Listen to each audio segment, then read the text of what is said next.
We meet again at last. The circle is now complete. What's the world coming to? Well, you got a problem with what I did, Anthony? Oh, no. Hey, no. Fucking rat anyways. Whole family's all rats. Would have grew up to be a rat. Stupid bastard. I can't fucking believe it. Gee, I'm real sorry your mom blew up, Ricky. Now you're gonna dig the fucking thing. You're gonna dig the hole. You're gonna do it. I got no fucking line. You're gonna do it. Yes, I'll take the fucking hole. I don't give a fuck. I realized that what was living behind that boy's eyes was pure and simply evil.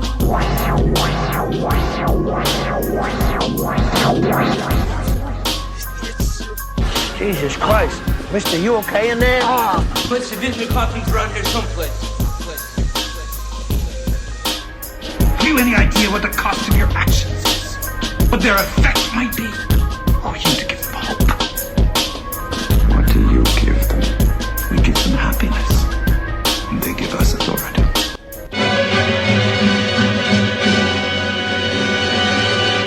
Groovy.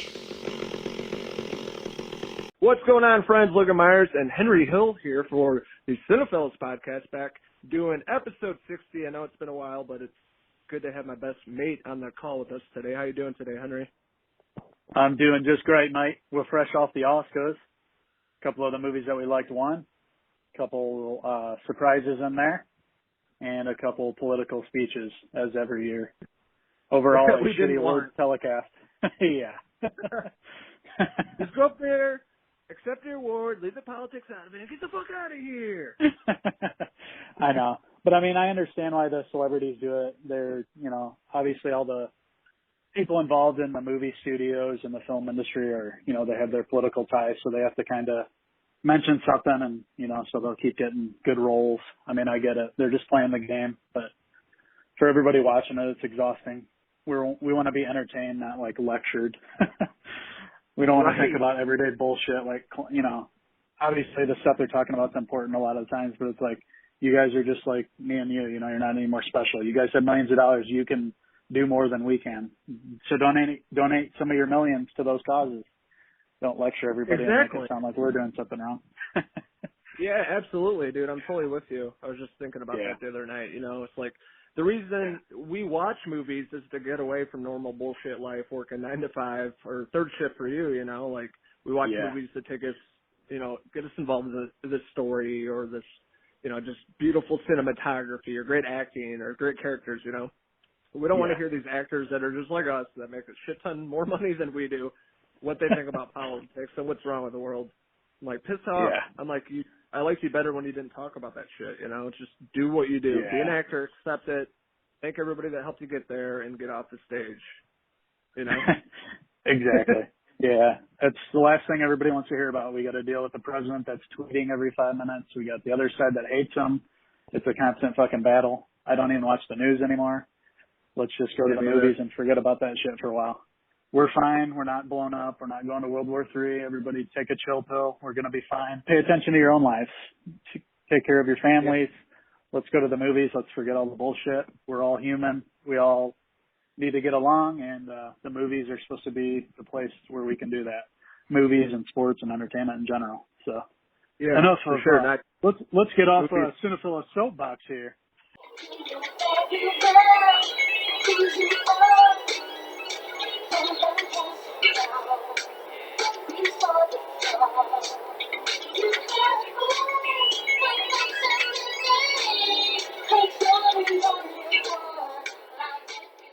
But yeah, there's definitely some big surprises at the Oscars. We watched the entire thing and had a pretty good time with it. You know, the big, I guess the upset for Best Picture was Parasite, which neither of us have seen. Yeah. I do want to see it. I don't think I can pretty much guarantee it's not going to be better than Joker, The Irishman, or 1917. But I get why it wins because of it being a cultural thing and it being a foreign film and the first time in history that's won Best Picture. So that's pretty cool. I'll give it a chance, but I just don't think it's going to be as good as the other movies. Yeah, I'm in the same boat. I really want to see it. But like you mentioned, those other films were more, you know, more of a spectacle. There's a lot of more work that went into it as far as the production. So yeah, I won't pass judgment on Parasite till I see it. It's just, you know, we're going to be a little more disconnected from that film with it being, you know, all Korean actors, and, you know, sort of showing how their day-to-day struggle is. We're not going to be able to relate to that as much as we'll be able to relate to the other films. But like you said, we need to watch it first to pass judgment. But yeah, it was definitely a surprise. And then the director also won for Best Director. Bong Joon-ho, and he also did Snowpiercer a couple of years ago with Chris Evans. Oh, it was like it was a futuristic film. One thing I was surprised by was Best Actress, Renee Zellweger and Judy. I'm like, really? Yeah. I mean, Cynthia Erivo and Harriet, which I started, never finished, but she's great. She's also great in The Outsider. Yeah, there are other great performances. Charlize Theron, Scarlett Johansson, Marriage Story. I was surprised by that. I haven't seen Judy. It didn't really appeal to me. I don't think she really looked like Judy Garland in the movie at all.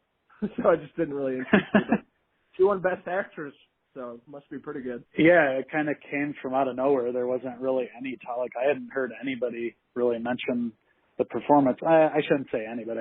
I think I was listening to Bill Burr's podcast, and he was talking about having watched it on a plane, and he said that, you know, she's always good in the roles.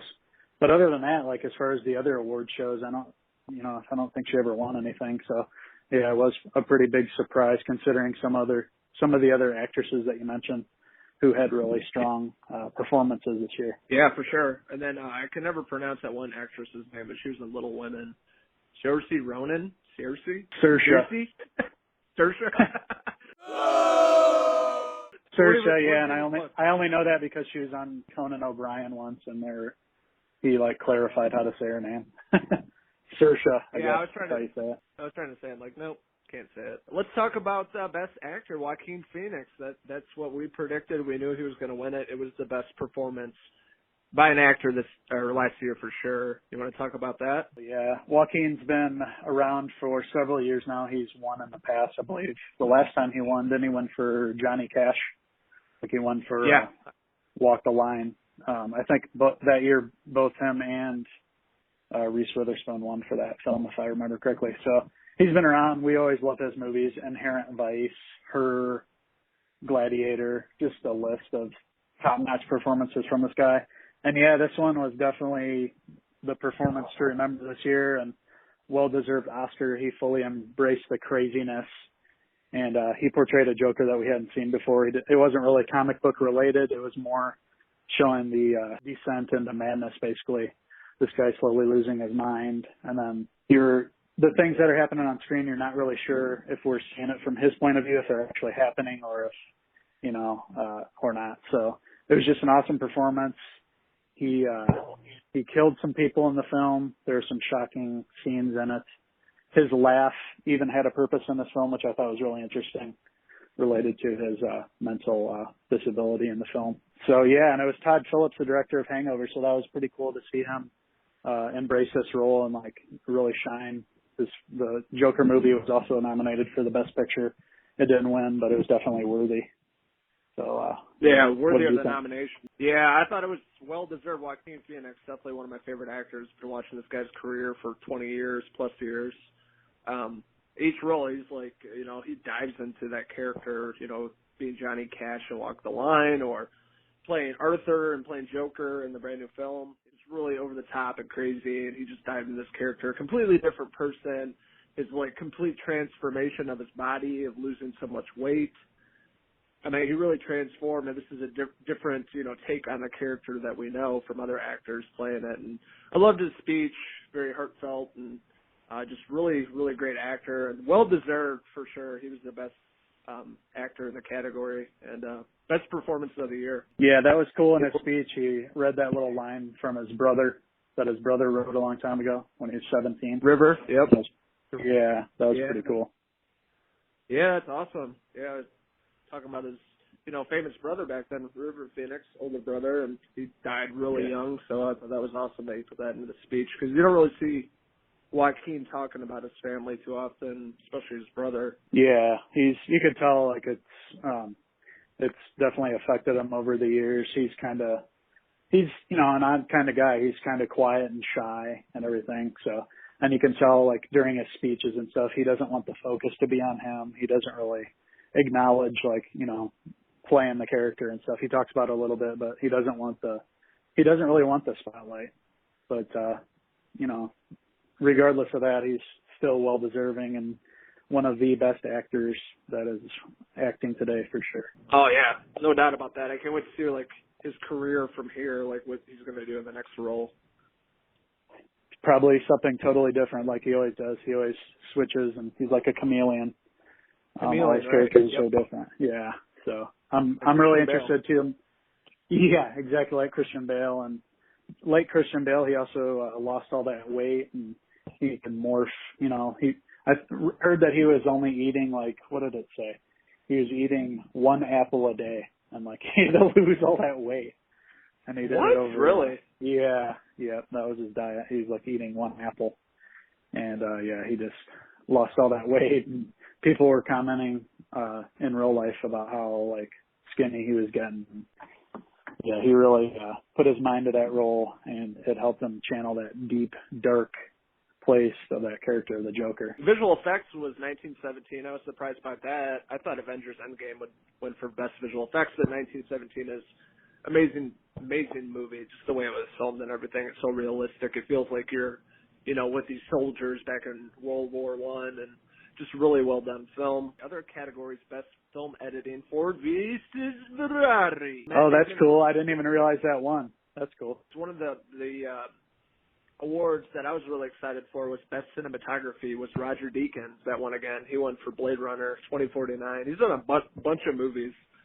He's like one of the best cinematographers in the business. I was really excited that he won for 1917. Absolutely. He always does a phenomenal job. Well deserved there. Roger Deakins, highly sought after. He's going to be doing some awesome films coming up too. I can't remember. There's so many films that I haven't seen. I need to, on my vacation coming up, I'm going to sit down and watch some of these films that I missed.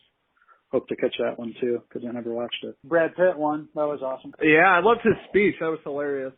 He was saying he could ride on the coattail of Leo any day, or something like that. I thought that was really cool. So you can tell they have a bromance. That's really great, and they're really phenomenal together in that movie. I was hoping that would have won more awards Once Upon a Time, but it only got a few.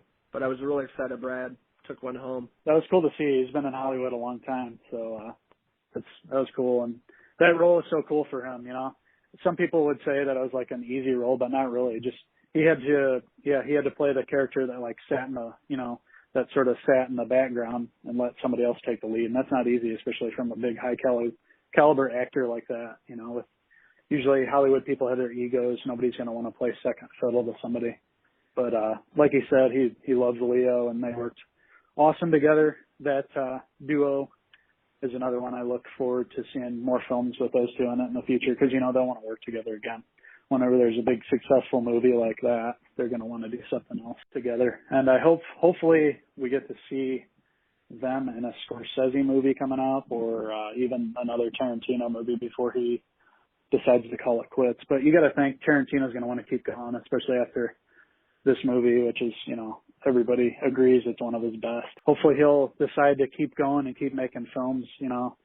He needs to keep making films. He doesn't have to worry about not being relevant. And I thought Once Upon a Time in Hollywood was going to take home the screenplay from that. But I guess that went to Parasite. Yeah, they won just a ton of awards. But the other one that Once Upon a Time in Hollywood won for was best production design, which I absolutely agree with. The whole design of the 1960s, it looked exactly like you would imagine it would look back then. Obviously, we didn't grow up in that time, but I think they just did a really good job of setting up Hollywood back in the day, and I just felt like back in that time, you know, watching the movie. It felt like it was the 1960s. Really well done and well-deserved Oscar. Yeah, just how they recreated everything from that. Like they turned all that downtown LA area back, and they made it look just like how it did back in that time.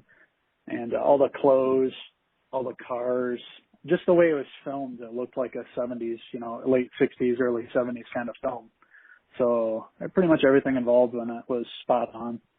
All the nominations were deserved. I wouldn't have been mad if Leo would have won, but there's too many people. If there can only be one winner, that's okay. The nominees, in my opinion, are just as important as the winners. You had other films that were highly deserving and could have been Best Picture. You know, there's several of them. Irishman could be argued, 1917 from the sounds of it. So just because movie didn't win an award doesn't mean it wasn't any less awesome, because this group of movies this year was really solid. Didn't Jojo Rabbit win for something too? That was another like indie. Yeah, Best Adapted Screenplay. Okay. Taika Waititi. Okay. Best Adapted Screenplay, they won for that. It's pretty fantastic. I haven't seen it, but I really want to check it out. There's so many fucking movies, so like it's impossible to watch all these. You know what I mean? I know. So like, yeah, it really is. Because you can't just watch it in the background like a TV show. You got to sit down there and pay attention. Actually pay attention, right? Yeah. It sucks because there's so many good movies this year, and I felt like I missed out on a lot of the good ones too. Just not enough time in the day to watch, 30 movies. Another category I really was excited about was the animated feature film. We both love Toy Story, and Toy Story 4 won that award. So I was pretty excited about that, and Bodeman, I'm sure, is super excited about that, even though he doesn't know what the Oscars are. We're like, Toy Story 4, yeah! Yeah. Oh, yeah. How can you not like the Toy Story films? They're all awesome. We grew up with them. I mean, the first one came out when we were kids. So. Yeah. People fall in love with them over the years, and our kids now, they're watching Toy Story for the first time in Part 4, and now they're attached to it and love it. So it's like you're passing on the torch, kind of showing people the movies that we grew up on. It just goes to show you the power of Pixar and, everybody involved in the making of Pixar, and Steve Jobs putting his money into it, and all the filmmakers, especially Toy Story. Toy Story is the OG, the first one, so it's always going to be the best. And it's pretty awesome that all these years later, there's another one, and it won an Oscar. It's pretty cool. They could keep making those films as much as they want. I don't know. They said 4 is supposed to be the last one, but I feel like they said that with 3 too, so I wouldn't be surprised if a couple of years down the line, Toy Story 5 is announced. As long as Tim Allen and Tom Hanks are around, they can keep making those movies and keep coming up with awesome scripts and bringing into a new generation. Yeah, absolutely, dude. You said it best. I'm really excited to see if they continue, the series and make more movies. I'll be on board with it.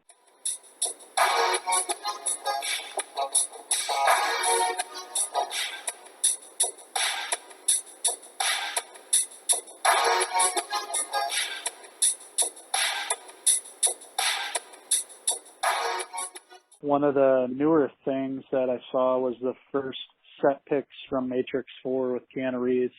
Looks like he has there's a couple pictures. He was in it. Carrie Ann Moss was in another picture I saw. So that's filming now with Lena Wachowski. I think her name's Lena. That was the one. They used to be the Wachowski brothers, and the one got a sex change, and she is now Lena Wachowski.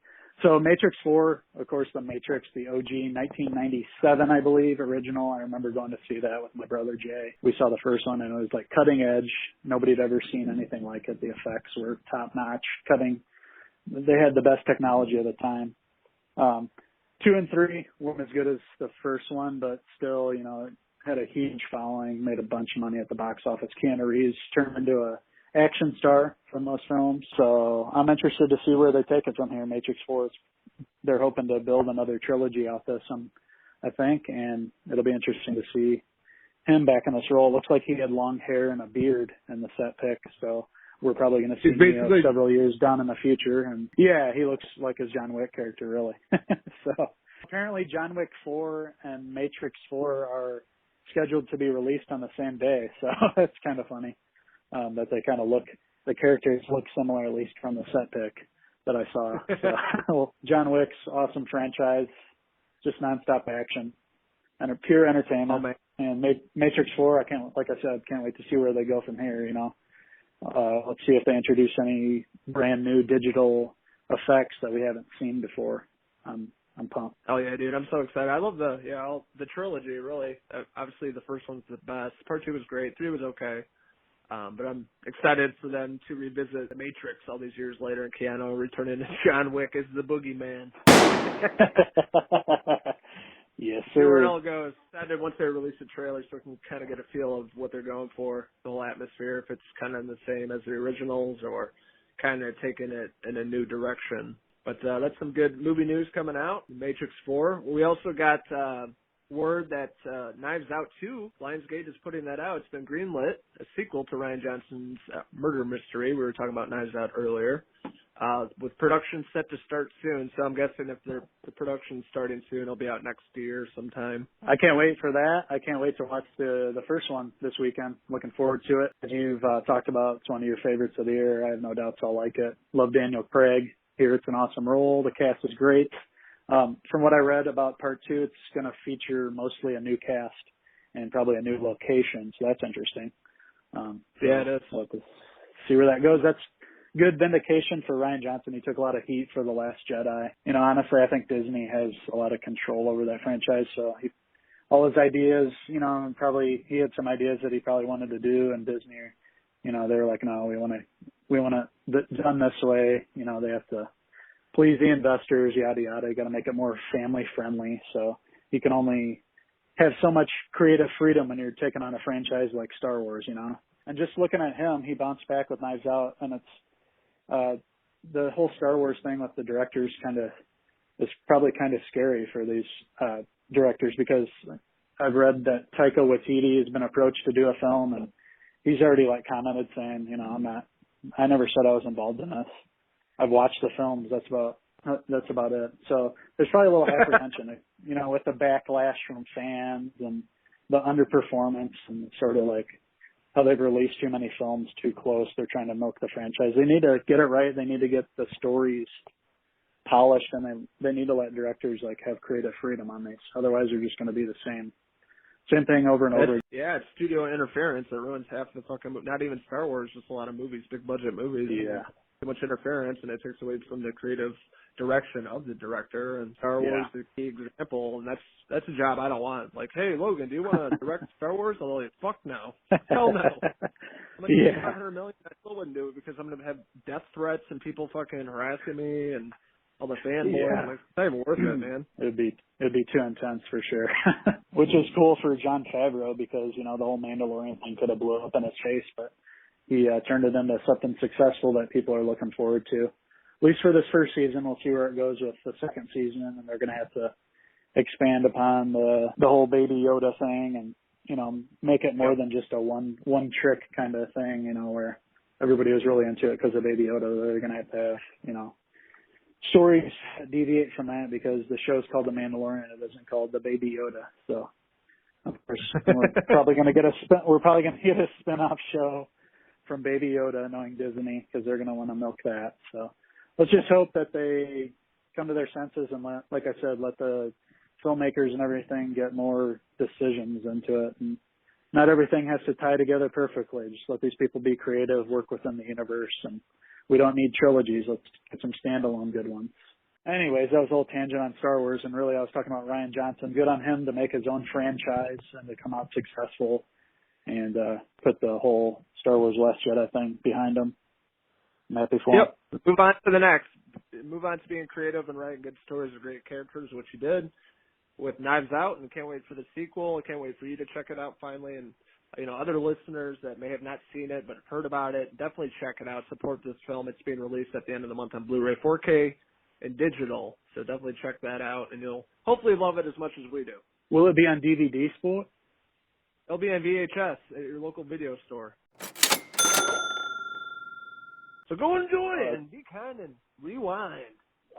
I better hop in the car and head on over to Bunger's now. Other movie news trailers, they just released the brand new trailer for the Big Lebowski spinoff, The Jesus Rolls, starring John Turturro as himself. Jesus! Nobody fucks with a Jesus. Looks hilarious. This film's already out on torrent sites, from what I've been reading. Is it? Doesn't surprise me. Somebody got a screener of it or something. Somebody shared it along the way. The Jesus Rolls. Yeah, John Turturro's always awesome. That role is good from the Big Lebowski. I'll probably end up checking it out. Not really highly anticipated or anything. I'm not expecting anything great. It's not a Coen Brothers film, so you're not going to get anything great. But it'll be cool to see that character. Hopefully it's something that's entertaining at least. And see here, that's being released on February 28th, so yeah, it makes sense if it's on torrent sites. probably because it comes out in a few weeks. I think it's probably one of the limited theatrical release, and then it's going to go digital probably, maybe even same day is what I'm guessing. That's what a lot of films are doing now. They're releasing simultaneously theaters and video on demand. It's the world we live in now, boys. You can't make it to the theater to watch everything, so they're figuring it out and making it available on streaming sites to rent or purchase on the same day. Lionsgate debuted the new teaser trailer for the Saw reboot, Spiral. Chris Rock. Chris Rock, yeah. He's in it, Samuel L. Jackson, which is so weird, but yeah. The overall trailer looks okay. I'm just not really excited about Saw anymore. But trailer looks unique, I guess. It looks dark and got some familiar shots from the original movie with the guy, Kerry Ewell's like sawing off his leg. Kind of looked like what Chris Rock was doing in the trailer. But very surprising. Looks pretty good. It's, I'm not super excited about it or the Saw franchise anymore. I just got bored of it. But that was definitely a surprising trailer drop. What do you think about that? Spirals. Yeah, I watched the trailer. The trailer was pretty well done. It looks like they are definitely trying something new. I think Chris Rock wrote it or co-wrote it. And it looks like it's going to be from his perspective of like the homicide detective, and he discovers these murders that look a lot like the murders that happened back when the whole Saw franchise started. So can't really tell too many plot details, but like you said, Chris Rock's in it. Samuel L. Jackson's there. We'll see what happens. Is old Jigsaw himself, the old man Tobin Bell, going to be back? Probably. Looks like the whole spiral theme is back. So we'll see how it ties into the original movies, or if it's going to be more of a reboot. But I can't say that I'm super excited. It's not like a really, I was never really asking for another Saw film. But if it's good, then I'm all for it. I'll watch it. Yeah, we'll see. We'll see when that comes out. That comes out May 15th. So I got a few months before that's being released, so we'll see how the early reactions are. I may check it out. Another movie we both just checked out was Birds of Prey by Warner Brothers and the fantabulous emancipation of one, Harley Quinn, played by Margot Robbie. So what did you think about that, sport? I was very underwhelmed by the film, and I thought they went really heavy on the cheese. Like, the villain sucked. I was really hopeful with Ewan McGregor playing the villain that it was going to be like a memorable one, but it was just over the top and very cartoony. It reminded me kind of like Gotham, the kind of same kind of campy stuff that we saw on that show. It was just like not really believable. A lot of the times I was making fun of just the action sequences because they're real over the top. Like one of the scenes takes place in like a fun house and they're all jumping on trampolines and the girls are beating up all the guys with guns, and Harley Quinn like makes a semi drive into the Acme plants and it blows up and they're like, like bottle rockets shooting off for some reason after it explodes. I was just like, what? Yeah. Why are there fireworks going off? But, I mean, as far as Margot Robbie, she's awesome in the role. I just really like to see her and like see that kind of craziness maybe in like the Joker universe or something where it's more darker maybe. I think it would be better to see it. This is real campy and I don't know. I just wasn't into it that much. It was just kind of meh for me. I didn't hate it. Yeah, I'm with you on that. Me and Molly went to see it Thursday night. We both gave it, a 3 out of 5. About a C. Yeah. It's, it's funny. It had some goofy scenes, some cool action scenes, but it's just, you don't take it seriously. It's very cartoony. Much like, maybe some comics. It just wasn't dark at all. Margot Robbie was good. Just everybody else I did not like. I didn't even like Ewan McGregor. I thought the character was dumb. So I was definitely underwhelmed and not impressed with it, and I gave it a 3 out of 5. So I'm with you. A lot of the audiences, too, it got the top spot at the box office, but it underwhelmed. It made about $20 million less than they were projecting. And I read that the movie studio, I guess that must be a Warner Brothers film, I guess they decided to retitle it following this weekend. They're calling it Harley Quinn Birds of Prey now instead of Birds of Prey, the Emancipation of Harley, or the Fantabulous. Had the simpler title to begin with. Why are you changing it now? I guess what's the point? They figured, it's like why? It's going into the second week, a lot of the audience is going to drop off anyway. It's not going to have a strong word of mouth. It's not one of those films that you watch it the first time, you're like, wow, you need to go see this multiple times. It's a one and done. It's not one of the better comic book films. Like I said, just see. on to the next Shazam or whatever next DC film is. I don't even know. I'd have to look.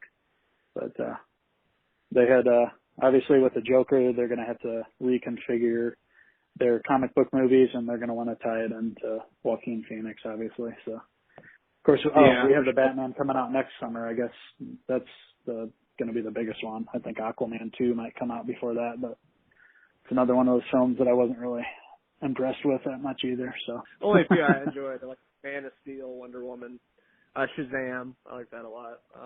But yeah, the next one definitely gonna be Matt Reeves as the Batman. I'm really stoked for that. Can't wait to see Robert Pattinson, the entire cast, playing the Penguin and other villains in the movie. Should be pretty good, but we'll have to wait and see till next year. Yeah, I can't wait. It'll be a whole new vision for Batman. It's gonna be more about the detective side of Batman. Great cast has been assembled. I can't wait to see Robert Pattinson. I mean, he's been killing it. Everybody, people that don't watch independent films probably don't know, but he's been in some awesome films and put in some really strong performances.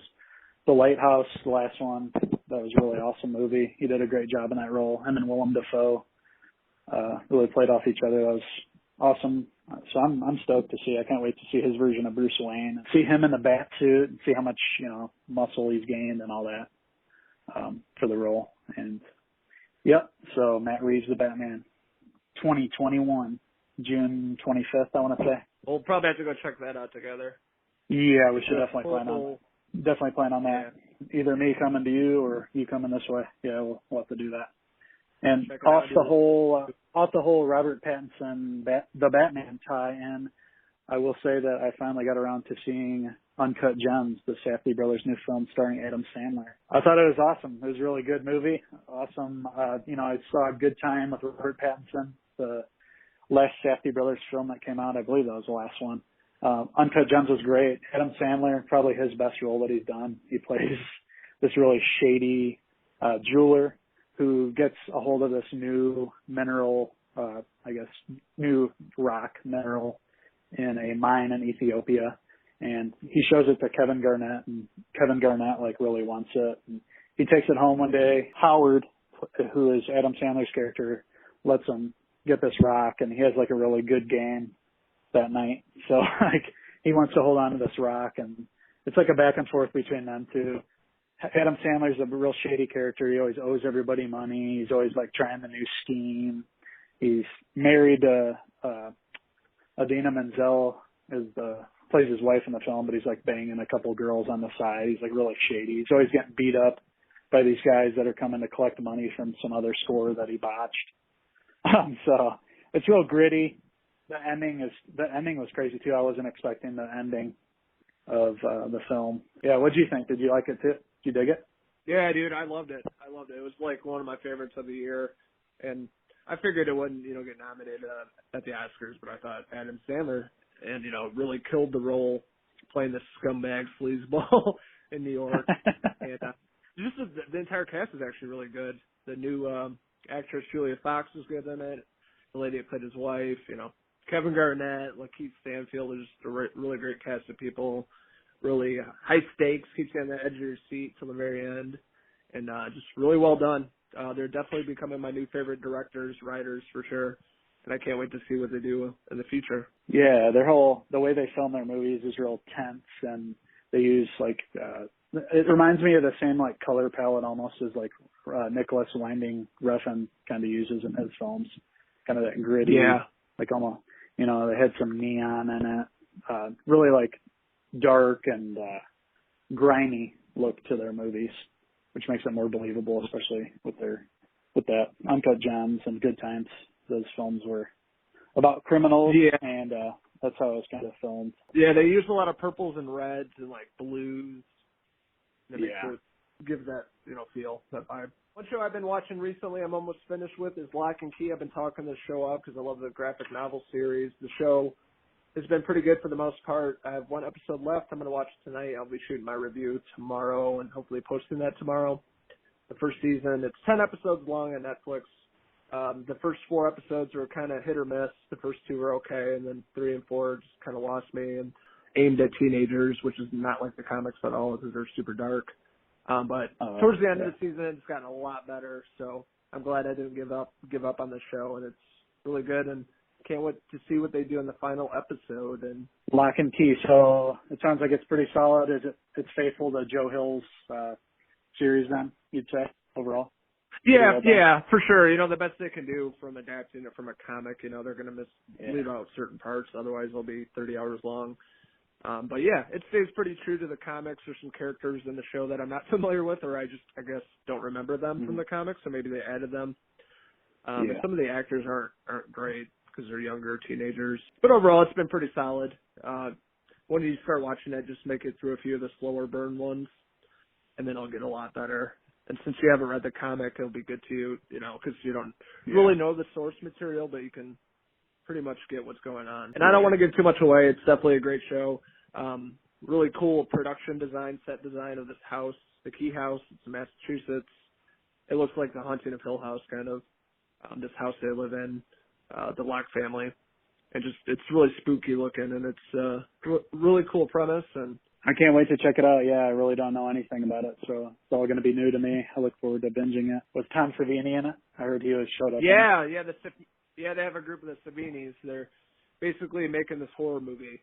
The main characters in the show. She becomes a member of this group, and Tom Savini has a small cameo in it, which is pretty cool. I like that. It's probably one of my favorite episodes with him in it. Other news they released, they're doing a Turner and Hooch TV show for Disney Plus. I don't know why we need a Turner and Hooch TV show, 12-hour long episodes on Disney Plus, starring Josh Peck as the Tom Hanks character.